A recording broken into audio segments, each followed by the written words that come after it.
മനോഹരമായ ചിരി ആരാണ് ആഗ്രഹിക്കാത്തത്? പണ്ട് കാവ്യമാധവനൊക്കെ ചിരിക്കുന്ന സമയത്ത് എൻ്റെ അമ്മയൊക്കെ പറഞ്ഞിട്ടുണ്ട്, എന്ത് രസമാണ് ആ ഒരു ചിരി കാണാൻ. അങ്ങനെ ഒത്തിരി ചിരികൾ നമ്മൾ കണ്ടിട്ടുണ്ട്.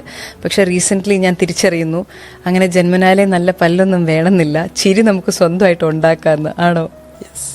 ഇപ്പോൾ പുതിയ ടെക്നോളജി വെച്ചിട്ട് നമുക്ക് സ്മൈൽ ഡിസൈൻ ചെയ്യാൻ പറ്റും.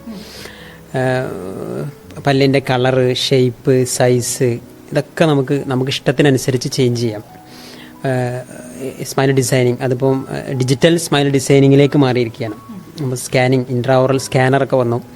ഇൻട്രാഓറൽ സ്കാനർ വരുമ്പോൾ നമുക്ക് എന്ത് ചെയ്യാം, സ്കാൻ ചെയ്തിട്ട് നമുക്ക് ഒരാളുടെ പ്രോബ്ലംസൊക്കെ നമുക്ക് സോഫ്റ്റ്വെയർ വെച്ച് അനലൈസ് ചെയ്യാം. പ്രോബ്ലംസ് എന്തൊക്കെയാണുള്ളതെന്നൊക്കെ മനസ്സിലാക്കിയിട്ട് അതിനനുസരിച്ച് ഇമാക്സ് വെനീറിങ് ട്രീറ്റ്മെൻറ്റ്സിലൂടെ നമുക്ക് ഇഷ്ടമുള്ള കളറിലേക്കും നമുക്ക് ഇഷ്ടമുള്ള ഷെയ്ഡിലേക്കും സൈസിലേക്കും ഒക്കെ മാറ്റാം. അപ്പോൾ പല്ലിനിടയിലൊക്കെ ഗ്യാപ്പുള്ള ആൾക്ക് പെട്ടെന്ന് ഒരു 2 വിസിറ്റിങ്ങിലൂടെ തന്നെ നമുക്ക് ആ ഒരു ട്രീറ്റ്മെൻറ്റൊക്കെ കംപ്ലീറ്റ് ചെയ്യാൻ പറ്റും.